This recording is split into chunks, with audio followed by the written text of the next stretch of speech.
kalau kuasa Allah.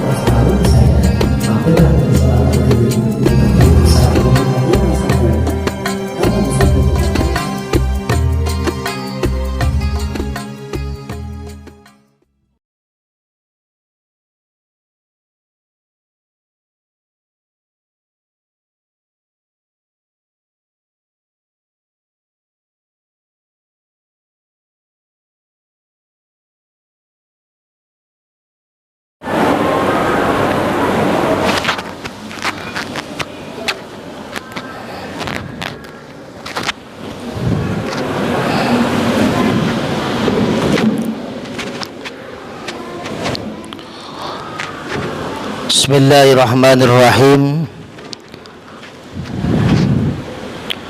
Assalamualaikum warahmatullahi wabarakatuh.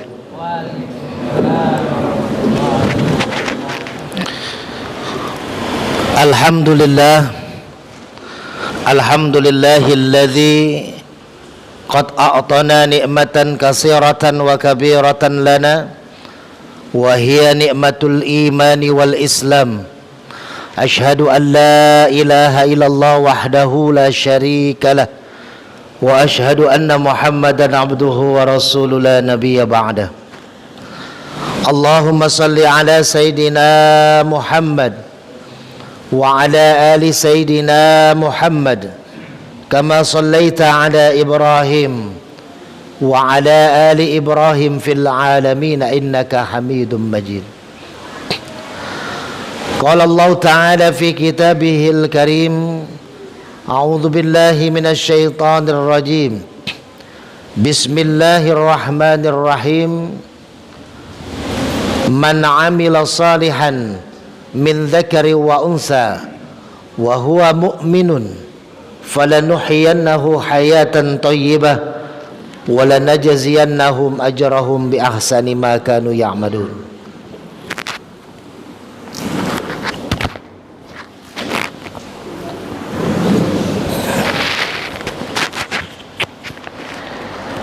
Bapak-bapak, para hadirin jamaah sholat maghrib Masjid Ali Ikhlas yang dirahmati Allah. Alhamdulillah, puji syukur mari sama-sama kita panjatkan pada Allah. Pada malam minggu ini diguyur hujan, kita masih diberikan nikmat oleh Allah, nikmat iman, nikmat Islam, nikmat sehat walafiat. Mudah-mudahan duduknya kita di masjid ini setelah melakukan sholat maghrib secara berjamaah dihitung oleh Allah sebagai iktikaf kita, sebagai tolabul ilmi kita untuk mendapatkan ridho Allah di dunia dan nantinya di akhirat. Amin ya Allah. Salawat dan salam semoga senantiasa tercurah kepada pemimpin alam Nabi besar Muhammad sallallahu alaihi wasallam, kepada keluarganya, para sahabatnya, dan mudah-mudahan kita yang hadir mendapatkan syafaatul uzma di yaumil akhir nanti. Amin. Amin amin ya Allah ya rabbal alamin.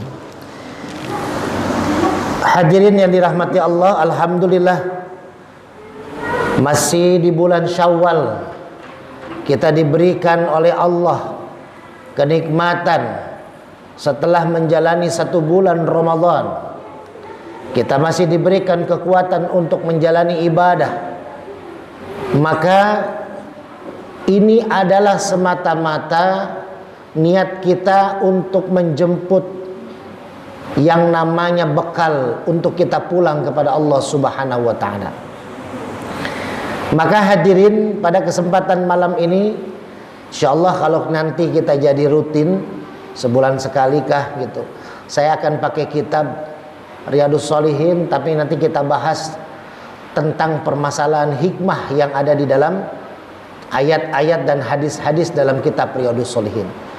Kenapa hikmah? Ini sekilas biar kita memahami yang namanya hikmah. Hikmah itu orang-orang yang di pesantren, ulama-ulama kita membahasnya terbagi kepada 2 bagian hikmah.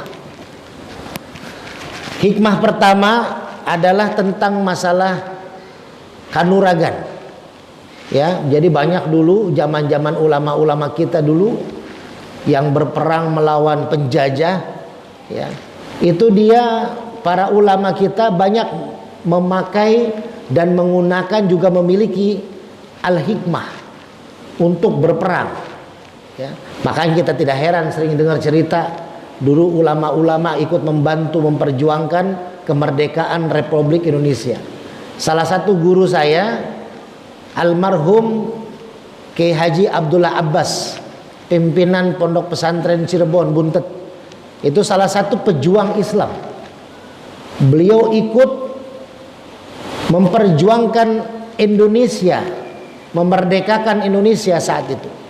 Bahkan pada tahun 98, kalau kita masih ingat, itu zamannya para ulama, para kiai itu dibunuh oleh orang-orang yang berkedok ninja. Jadi pakaiannya hitam-hitam, ditutup, hanya terbuka matanya. Itu namanya daerah Cirebon, Jawa Tengah, itu banyak ulama kiai dibunuh tahun 97, tahun 98. Saat itu saya diundang ceramah di Kuningan tahun 98 tuh. Ada salah satu jamaah saya, pengusaha bawang goreng, dia menikahkan adiknya, dia bikin pesta 7 hari 7 malam. Saya diundang untuk ceramah di sana di malam ketiga kalau tidak salah pernikahan adiknya. Saya nginap di sana, dan Kuningan saat itu pun rawan ulama, kiai, ustadz, mubalik ketika berdakwah di sana. Jangankan berdakwah, sholat ngimamin saja banyak yang pulangnya ditusuk oleh ninja itu pakai samurai panjang tuh. Nah saat itulah saya tahun 98 diminta datang ke Kiai Haji Abdullah Abbas Cirebon Buntet beserta para ustadz, para alumni yang dari pesantren Buntet. Datang kita ke sana, lalu kita diperlihatkanlah pedang ninja itu yang ditangkap oleh Kiai Haji Abdullah Abbas. Jadi pedangnya Pak saking tajamnya tuh, kalau balok yang mungkin pakai gergajinya juga susah tukang kalau motong. Jadi balok-balok tua itu ya, itu cukup dijatuhin sama pedangnya si samurai itu langsung belah dua, saking tajamnya Pak.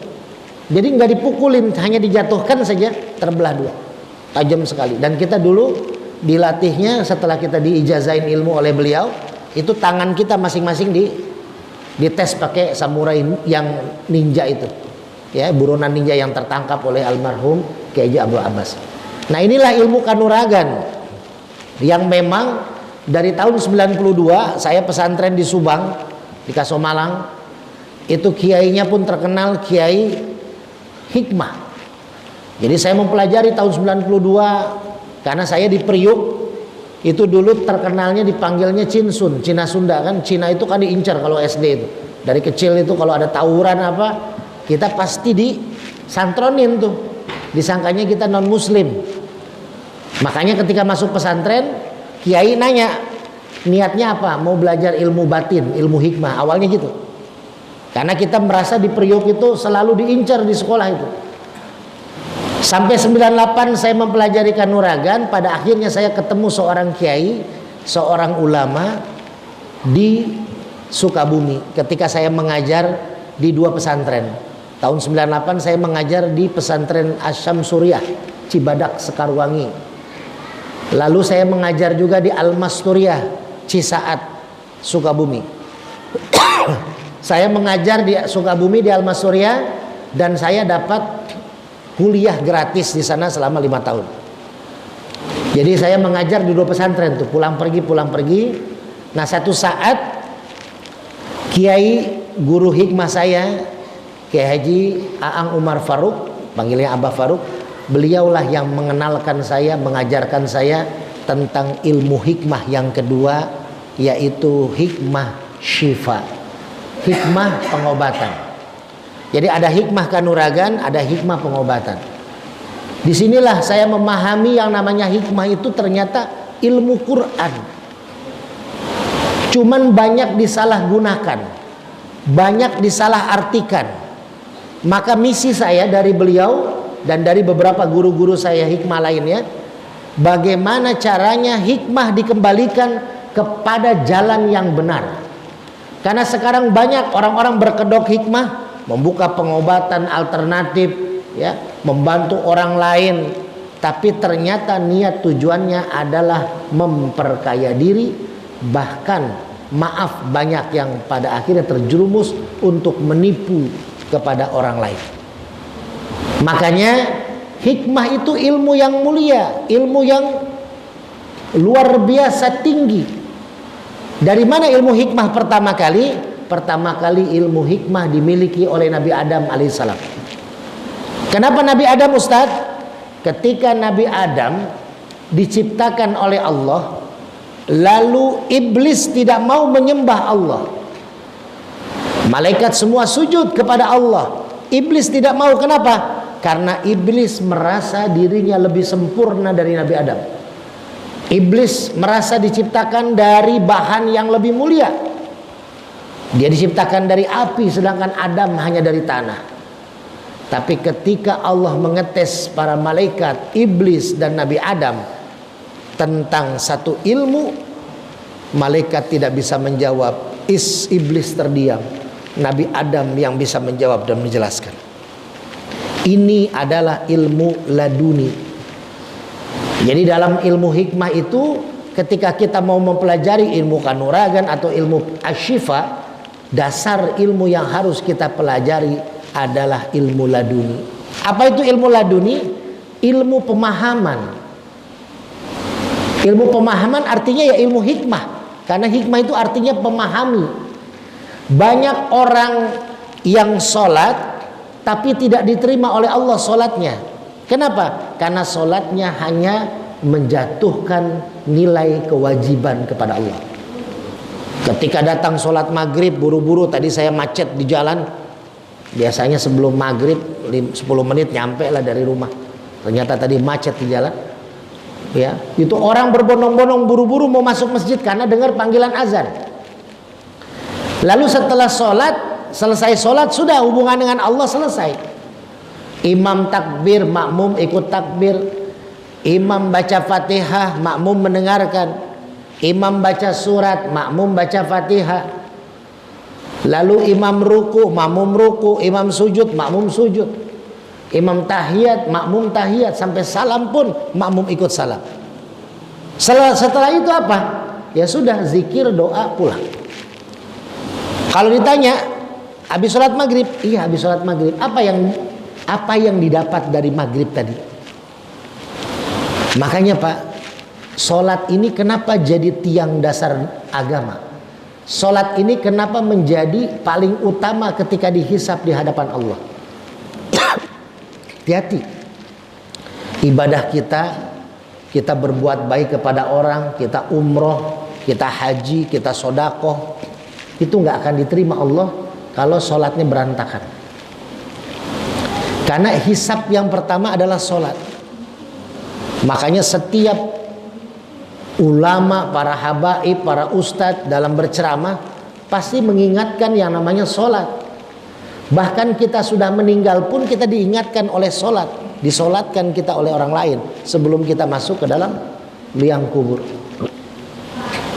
Jadi inilah sholat, ya, sholat yang paling utama.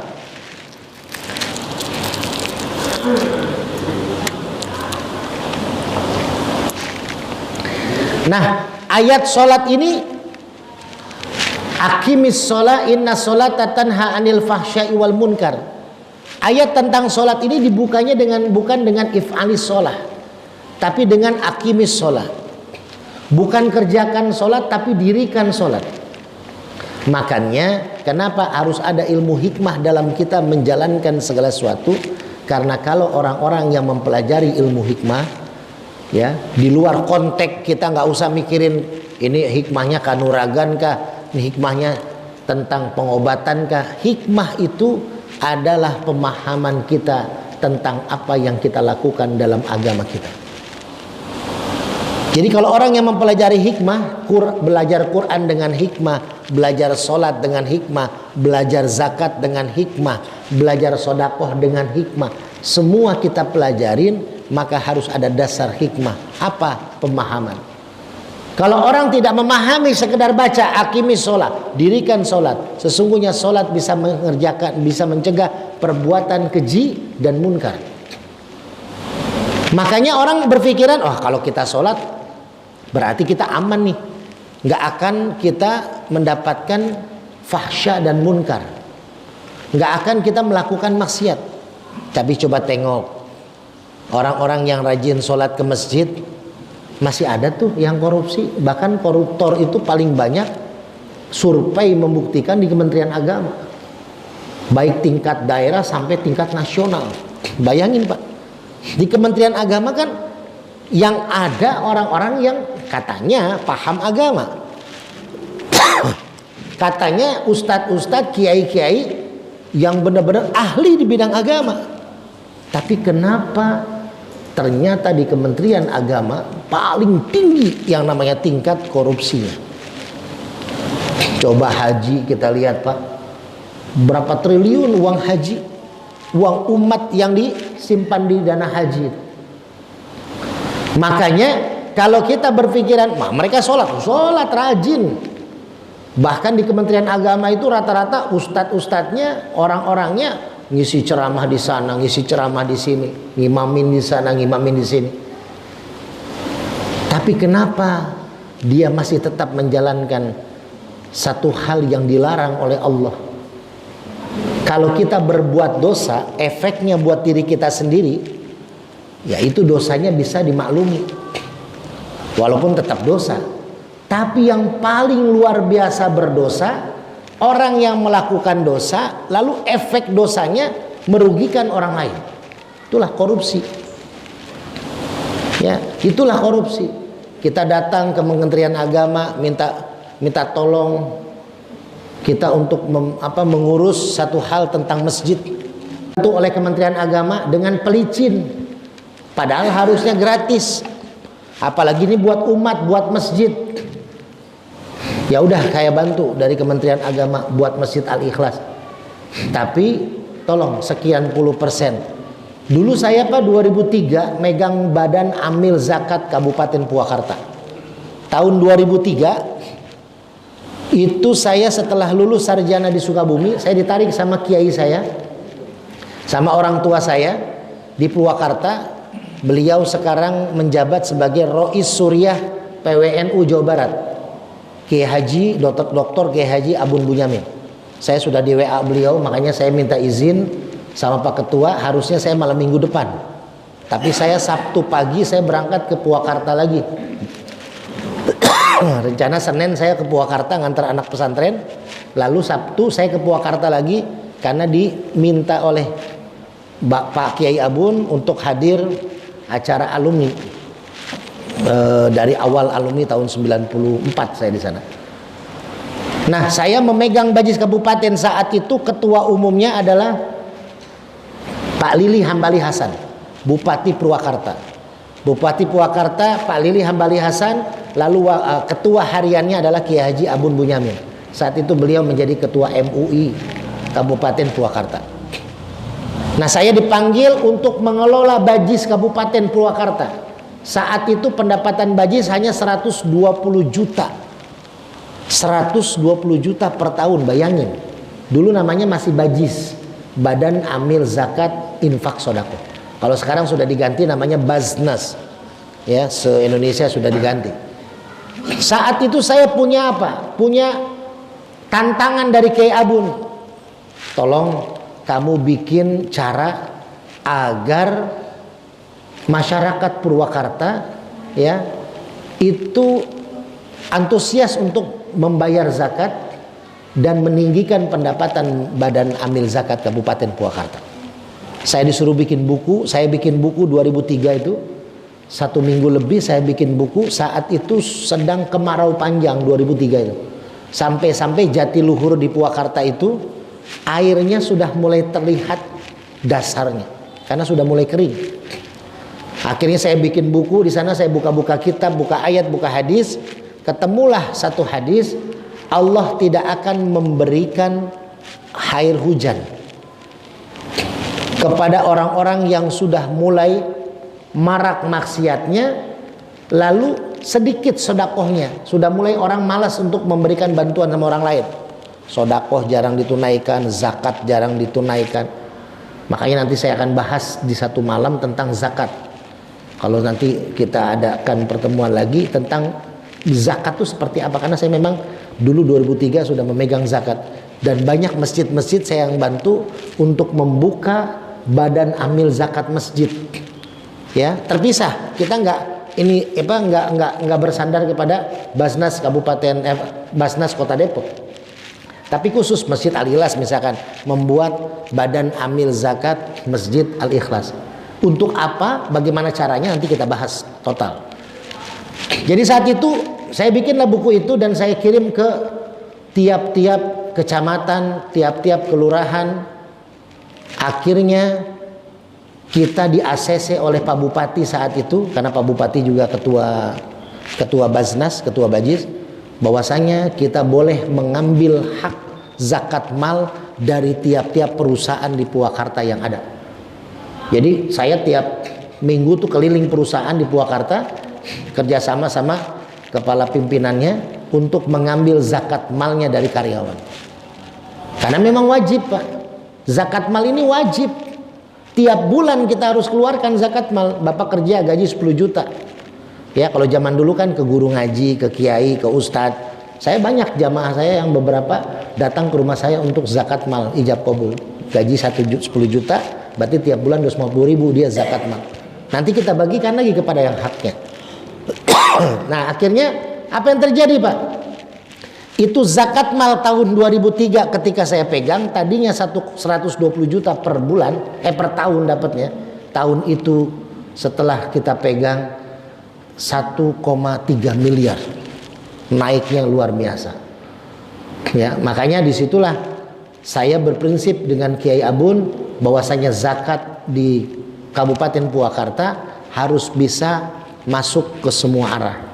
Dan saya yang menjemput, saya membagikan. Jadi saat itu kalau ada masjid, musola mau ngajukan proposal buat bantuan ke Bajis Kabupaten, ya lewat ACC saya. Gitu. Dulu tahun 2003 sampai 2004. Makanya ini yang harus kita pahami. Agama kalau hanya dijalankan, tidak dipahami, hanya gugur kewajiban, Pak. Kalau hanya sekedar kita ngasih, misalkan kita tidak paham ilmunya. Saya tiap bulan katanya suruh zakat mal 2,5%. Berarti kalau saya dagang, penghasilan saya 5 juta sebulan, berarti 125.000 harus kita keluarkan.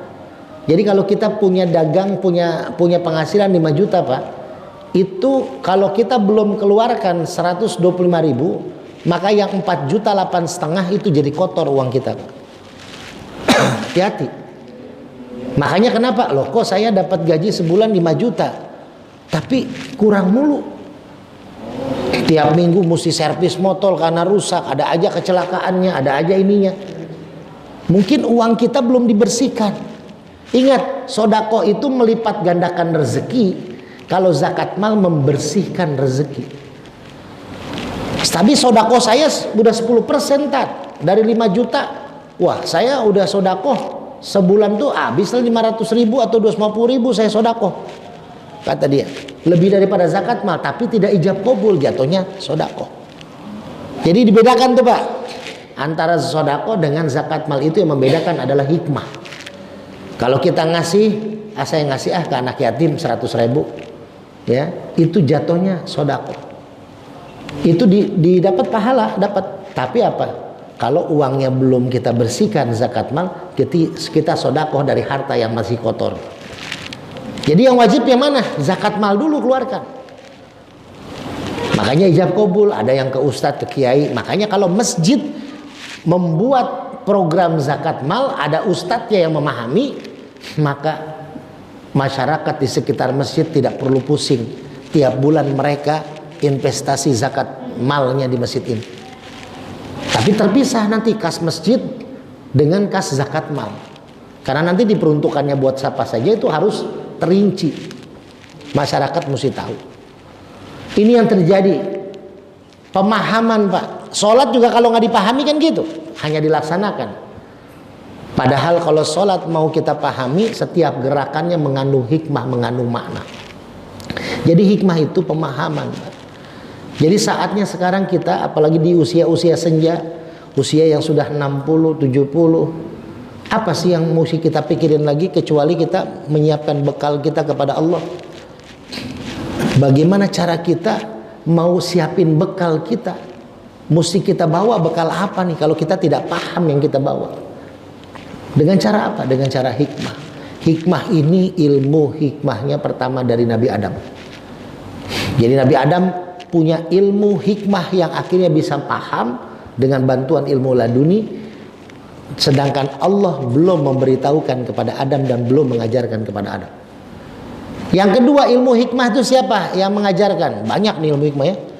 Yang kedua, ilmu hikmah yang kedua adalah Nabi Nuh alaihissalam. Nabi Nuh ketika membuat perahu itu, zaman dulu coba Pak, alat masih sederhana. Kita berpikir nggak perahunya Nabi Nuh itu kalau di dalam sejarah bisa menampung orang-orang, hewan, binatang berpasang-pasangan. Bayangkan di zaman Nabi Nuh semua hewan berpasang-pasangan naik kapal Nabi Nuh. Manusia juga naik kapal Nabi Nuh. Kira-kira itu kapal sekokoh apa? Sedangkan Allah kirim banjir yang begitu luar biasa. Tidak ada yang hancur tuh kapalnya, nggak ada yang rusak. Walaupun katanya banyak simpang siur kan, kayunya katanya dari Indonesia, ya terlihat kayu Indonesia. Tapi Indonesia juga kayu sekuat-kuatnya juga kadang kalau diterjang badai juga hancur. Jadi intinya apa? Nabi Nuh memiliki ilmu hikmah. Dia memahami ilmu dari Allah. Dengan ilmu laduni dia bisa bikin kapal sekokoh itu, bisa bikin kapal sehebat itu, kuat daripada terjangan badai, hujan, banjir. Sedangkan di situ banyak manusia, banyak hewan. Yang ketiga, Nabi Ibrahim. Ini kunci ilmu hikmah, Pak. Makanya Nabi Ibrahim dinamakan sebagai kakek moyangnya para nabi. Ya, sebentar lagi kita akan menghadapi Idul Adha. Itu banyak sejarah-sejarah Nabi Ibrahim. Nanti kita menjelang Idul Adha, kalau saya diundang saya akan kupas tentang perjalanan Nabi Ibrahim. Kan terkenal sama kita Nabi Ibrahim itu punya istri dua. Ya mungkin kita pahamnya cuma itu doang tuh. Istrinya Siti Sarah, Siti Hajar. Tanpa kita tahu asal usulnya siapa Siti Hajar ini. Kan ada yang bilang hamba sahaya. Ya, kalau secara pemahaman kita yang sudah masyhur, Siti Hajar itu adalah istri Nabi yang tadinya hamba sahaya atau pembantunya Nabi. Pembantunya Nabi Ibrahim alaihissalam. Padahal kalau kita buka sejarahnya kita tahu, oh kenapa Nabi Ismail alaihissalam itu menjadi nabi, orang yang soleh, putra yang soleh, karena ibunya pun solehah, Siti Hajar. Kenapa Siti Hajar solehah? Karena keturunannya solehah. Makanya nanti kita bahas kalau mau menjelang Idul Adha. Ya. Nabi Ibrahim diberikan ilmu hikmah oleh Allah. Makanya pertama dan satu-satunya nabi yang tahu Allah itu Tuhan semesta alam, yang tanpa diberitahukan oleh siapapun, itu hanya Nabi Ibrahim. Nabi-nabi yang lain diberikan hidayah oleh Allah, tapi Nabi Ibrahim tidak. Nabi Ibrahim mencari Allah sendiri, sampai sempat mengakui gunung sebagai Tuhan, langit sebagai Tuhan. Jadi Nabi Ibrahim mencari Allahnya itu benar-benar mencari dengan sendirinya. Akhirnya Nabi Ibrahim diberikan ilmu laduni, diberikan ilmu pemahaman bahwasanya semua yang dulunya dia anggap Tuhan ternyata ada pasang surutnya. Gunung bisa meletus, bulan bisa tenggelam, bulan bisa hilang, matahari juga bisa tenggelam. Maka itu semua bukan Tuhan, itu semua yang menciptakan adalah Tuhan, kata Nabi Ibrahim. Makanya bacaan ilmu laduni yang kita diberi oleh guru-guru, ya man 'allama Ibrahimal hikmata 'allimni. Itu ilmu laduni. Ya man 'allama Ibrahimal hikmata 'allimni. Itu adalah ilmu ladunya Nabi Ibrahim alaihissalam. Nabi Ibrahim bisa tahu, oh ternyata ini Tuhannya, tanpa ada yang memberitahu.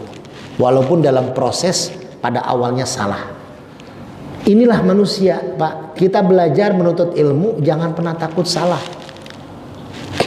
Ustaz, saya mau ngaji tapi udah umur 60-70, malu. Takutnya lidah saya baca Qur'annya nggak bisa terlatih, nggak bisa enak. Jadi nggak bisa kayak anak-anak muda yang baca Qur'annya itu bisa gampang dilatih lisannya. Nah, nggak apa-apa, Pak. Salahnya dalam belajar itu dapat pahala. Salahnya dalam belajar itu dapat pahala. Jadi nggak usah takut, nggak usah khawatir. Jadi kita belajar, ayo belajar, Pak. Mau pemahaman itu yang beri itu bukan guru. Wah, ini gurunya kayaknya meneranginya susah. Masuk, jangan khawatir, Pak. Ada ilmu hikmah. Ketika Bapak duduk ngantuk pun itu dapat pahala. Jadi jangan dimarahin juga. Bapak kalau di masjid dengar ceramah ngantuk. Ngantuk itu rizki dari Allah, Pak. Jangan pernah kita gangguin, biarin aja. Kalau ada yang ngantuk biarin. Ini semuanya ngantuk nggak apa-apa. Yang paling penting saya udah menyampaikan. Nanti ketika Bapak bangun saya udah nggak ada, ya udah pulang. Nah itu risiko Bapak dah. Ya. Jadi ngantuk mah nggak apa-apa, Pak. Rezeki. Ada cerita nih, Pak. Bapak ada yang tahu di sini tentang jamaah tablik? Jamaah tablik itu yang suka ke masjid-masjid, Pak, nginep berapa hari ya. Nah itu kebetulan saya tuh tahun 97 sebagai penerjemah bahasa Arab jamaah tablik se-Asia. Pertama kali jamaah tablik se-Asia itu kumpulnya di Purwakarta di Al-Muhajirin, pondok pesantren bapak saya, orang tua saya Kiai Haji Abdul Yamin. Jadi beliau memfasilitasi pesantrennya untuk tempat tinggal para ulama jamaah tablik se-Asia saat itu, pertama kali tahun 97. Dan kebetulan saya guru bahasa Arab, jadi saya membantu menerjemahkan obrolan kiai-kiai jamaah tablik. Makanya saya sering diundang jamaah tablik di Kota Depok untuk memberikan tausiah, karena kita tahu sejarah jamaah tablik di Indonesia walaupun sempat terjadi gejolak. Itu ada nih kisah dari jamaah tablik, Pak, tentang ngantuk. Jadi ada seorang pengusaha kaya raya, Pak. Ya, dia orang Eropa, orang Amerika. Jadi orang Amerika ini orang kaya raya, tapi dia sudah berobat ke Eropa, ke Asia untuk mencari yang namanya kesembuhan dari penyakitnya. Apa penyakitnya? Penyakitnya sederhana, Pak. Dia sudah lama tidak bisa ngantuk. Kalau mau tidur, dia harus minum obat tidur dulu baru bisa tidur. Kalau enggak bisa. Bayangkan, jangankan ngantuk, mau tidur aja nggak bisa, apalagi ngantuk. Nah, akhirnya dia berobat kemana-mana, Pak, ke Eropa, ke Asia, sudah habis duit ratusan juta, nggak juga sembuh. Apa yang terjadi? Dia datang ke Pakistan, mau cari dokter terbaik di Pakistan. Ternyata sedang berjalan dia mencari tempat dokter itu, dia melewati satu masjid. Yang masjid-masjid di Pakistan tuh rata-rata, Pak, pintu-pintunya jarang tertutup, terbuka 24 jam. Dibuka ya. Zaman dulu juga kan masjid musola mah dibuka terus ya. Sekarang ya karena itu tadi nggak tahu kenapa banyak yang kehilangan ya, dikunci aja kadang dijebol gitu. Nah, terbuka, dia melihat tuh orang Amerika itu di dalam masjid, orang-orang sedang duduk berputar. Kan biasanya kalau jamaah tablik, Pak, itu yang isi tausiahnya ada yang model begini, ada juga yang dia ada di tengah-tengah, nanti dikelilingi sama jamaah. Itu juga yang terjadi. Ada nanti saya cerita lah tentang Umar bin Khattab ketika sedang berceramah, itu orang muter tuh. Sahabat Nabi itu gitu. Dalam berdakwah. Makanya kan dakwahnya jamaah tablik itu seperti dakwahnya para Nabi Muhammad dan para sahabat. Dia menggaungkan itu tanpa berpolitik, tanpa masalah mazhab. Jadi jamaah tablik tuh nggak pernah mempersoalkan itu. Dia masuk ke Masjid Muhammadiyah, ya dia ikutin aturan Masjid Muhammadiyah. Dia masuk ke Masjid NU, dia ikutin garis Masjid NU, jadi nggak pernah meributkan itu. Akhirnya dia melihat, Pak, orang yang di dalam Masjid Pakistan itu sedang berkeliling, semuanya ngantuk, Pak, orangnya ngantuk. Memang kan itu kan, kenapa sih ujian kalau kita dengerin ceramah itu pasti bawaannya ngantuk? Jangan takut, Pak, lihat di pesantren, Bapak. Di pesantren itu kiai apakah marah-marah ketika santrinya ngantuk ketika ngaji? Rata-rata pada ngantuk. Kiai mah ceramah aja, ngajar aja kita, Pak. Nggak ada yang dimarahin sama kiai. Ya kalau kiai-kiai yang tawadu ya, kalau dia ngantuk nggak apa-apa, itu rezeki, ngantuk itu dari Allah. Ya ada yang sampai kita lihat lah di TikTok kan banyak tuh. Kalau saya mengalami dulu 12 tahun saya pesantren. Ya, yang namanya kita ngaji, pas kita bangun udah nggak ada orang. Ngalamin tuh Pak kita. Ya, di sini juga banyak videonya kan gitu. Habis sholat Idul Fitri, orang bubar, laki-laki sendirian, duduk tiduran. Nah itu begadang main game online misalnya. Zaman sekarang mah. Kalau dulu karena ngaji santri ngantuk. Nah, akhirnya si orang Amerika ini melihat kok pada ngantuk. Dia masuklah ke masjid itu, dia duduk di gerombolan orang-orang yang lagi dengerin ceramah. Ketika dia duduk, Pak, belum berapa menit dia nggak paham apa yang disampaikan oleh si ulama ini, karena dia juga nggak tahu bahasanya. Dia ikut ngantuk, Pak. Sampai ketika dia terbangun, dia tinggal berdua dengan ulama ini.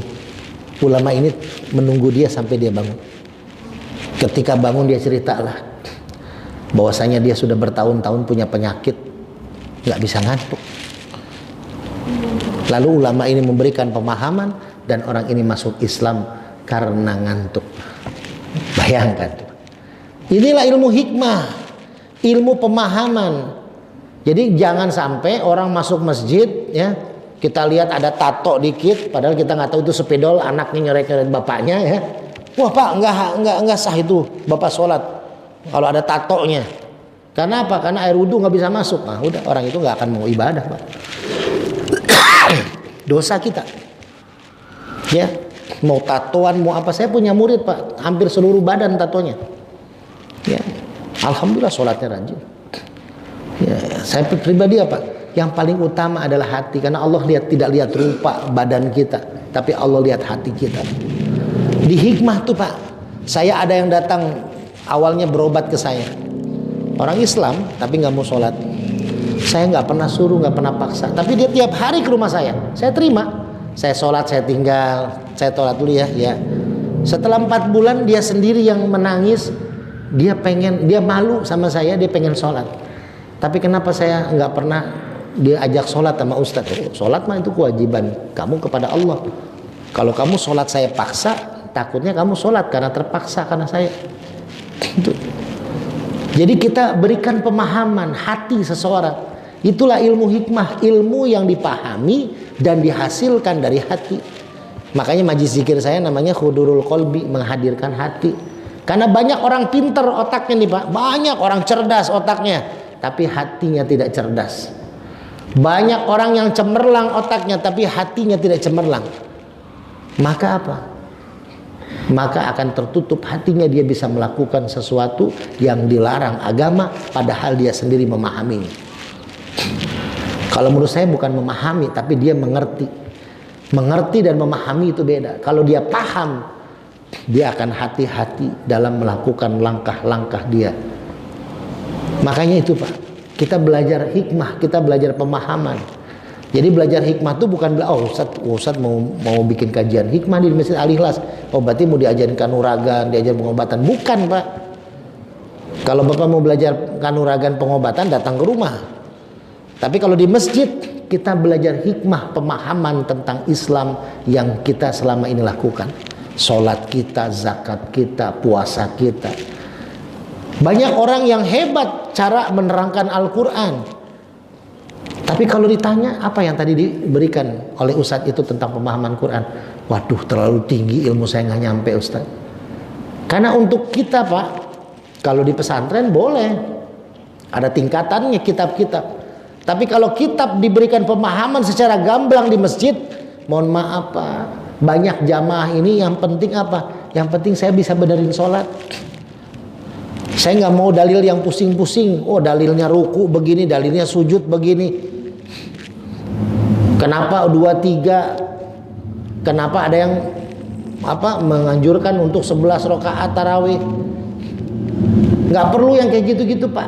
Dalam artian apa? Ya udah, yang mau 11 silakan, yang mau 23 silakan.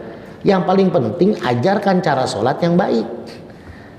Jadi sholat 2-3 tapi dengan sholat yang baik, sholat 11 tapi dengan sholat yang baik. Diterima nggak sama Allah? Itu urusan Allah.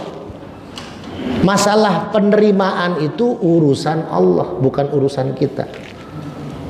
Makanya ini Pak yang paling utama ya, ini di pembukaan aja. Ini pembukaan saya nih untuk Bapak, saya tawarkan ya, saya udah ngobrol sama bagian kepengurusan DKM. Saya usulkan kalau mau kajian bulanan, ayo kita pakai kitab Riyadhus Shalihin, tapi nanti isinya kita akan masukin tentang hikmah. Nah, ini pembukaan biar Bapak paham hikmah seperti apa. Kalau kita nanti gali Pak, lebih dalam lagi nanti. Kita gali bab ikhlas misalkan, kan ada di awal kitab Riyadhus Shalihin itu bab niat. Nah, kita kupas tentang niat tapi secara hikmah. Di situ ada tentang bab taubat. Taubat secara hikmah seperti apa? Jadi biar punya pegangan kita. Jadi kita sholat, kita tahu, oh cara sholat begini nih. Selama ini kita sudah paham, gerakan sholat begini, bacaan sholat begini. Tapi apakah kita tahu ada pemahaman sholat?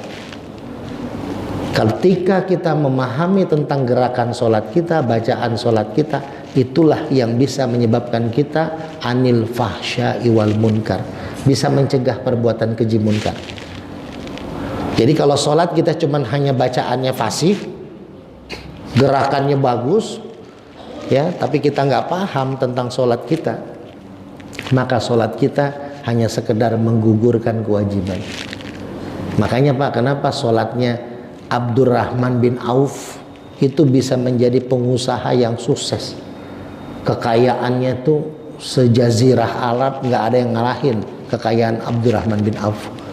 Karena apa? Karena dia belajar selama 10 tahun membenarkan, membetulkan, merapihkan berdirinya dalam sholat. Bayangin Pak, berdiri dalam sholat. Jadi ketika berdiri, Abdurrahman bin Auf belajar cara berdiri sholat yang benar. Apalagi kalau kita tahu bagaimana cara ruku yang benar, cara sujud yang benar. Jadi sholat kita pahami satu-satu Pak. Nanti kita bahas itu nanti ketika kita sudah pakai kitab. Ketika kita takbir seperti apa yang mesti kita pikirkan. Jadi sholat itu Pak 3 rukun kan, saya pernah sebutkan kalau tidak salah. Pertama qauli, bacaannya kita bagus, kita belajar untuk memahami bacaannya. Jadi bukan hanya hafal Pak, tapi paham bacaannya. Bukan tahu artinya ya, tapi paham maknanya. Ketika kita sujud subhana rabbiyal a'la, kita meninggikan Allah. Ya, ketika kita takbir Allahu akbar, kita membesarkan Allah. Nah, posisi utama ketika takbir. Makanya Allahu akbar, bar sudah masuk bar, sudah harus lupakan apapun. Harus ingat kepada Allah. Inna sholati wa nusuki wa mahyaya wa mamati lillahi rabbil alamin. Yang kedua adalah fi'lun, gerakan. Jangan terburu-buru. Juga hati-hati Pak, kalau kita jadi makmum, kita ikutin imam. Salah satu yang dianjurkan untuk lama itu sujud ketika akhir. Ya, itu sujud akhir itu boleh lama. Dianjurkan ya, imam atau makmum. Tapi kalau kita jadi makmum jangan lama-lama Pak. Kenapa? Kalau lama kita takutnya akan ada terputus dengan jamaah imam. Masih panjang Pak tentang hikmah, nanti kita bahas lagi kalau ada waktu dan kesempatan. Paling tidak prolog, ini hanya prolog nih Ustadz. Ini belum masuk isi kita ya Pak. Ini hanya mengenalkan tentang hikmah biar kita paham. Saya ngajar itu nggak mau tinggi-tinggi, nggak mau dalam-dalam. Takutnya juga percuma, kita nggak bisa dibawa pulang Pak. Sedikit tapi kita antusias. Saya di Jati Jajar tiap malam Rebo ngajar hikmah begini Pak, kitab Riyadhus Shalihin. Itu tadinya masjid itu nggak pernah lama bertahan pengajian. Tapi alhamdulillah ini udah mau setahun saya ngajar. itu tentang kajian hikmah melalui Riyadhus Shalihin. Tambah banyak jamaahnya, tambah paham. Saya juga lupa malam ini nggak ada yang kebagian minyak al-hikmah karena waktu sudah habis. Nanti pengajian kita selanjutnya setiap season saya ada tanya jawab, yang bisa jawab saya kasih minyak al-hikmah ya. Insyaallah mudah-mudahan ada hikmahnya, ada barokahnya. Minta maaf saya kondisi memang harus malam ini dulu, tapi nanti tinggal kita atur lagi Ustadz ya kapan waktu, karena saya pribadi besok atau lusa saya berangkat ke Purwakarta, terus Sabtu depannya lagi berangkat lagi ke Purwakarta. Jadi masih ada kondisinya memang jarang di rumah. Jadi dari mulai Ramadan, akhir Ramadan sampai Lebaran kedua saya sudah ngobatin orang. Jadi makanya belum ada waktu istirahat sebenarnya. Mudah-mudahan kita sama-sama sehat, kita sama-sama diberikan keberkahan oleh Allah SWT.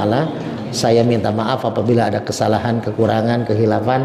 Mudah-mudahan ngajinya kita walaupun dapat ilmu yang gak banyak, tapi malam ini kita dilihat oleh Allah dan disaksikan oleh para malaikat sebagai orang-orang yang mengejar ilmu Allah secara hikmah, secara benar, secara sempurna. Mudah-mudahan kita diberikan keberkahan. Wabillahi taufiq wal hidayah wal afu minkum. Wassalamu alaikum warahmatullahi wabarakatuh. Kalau kuasa Allah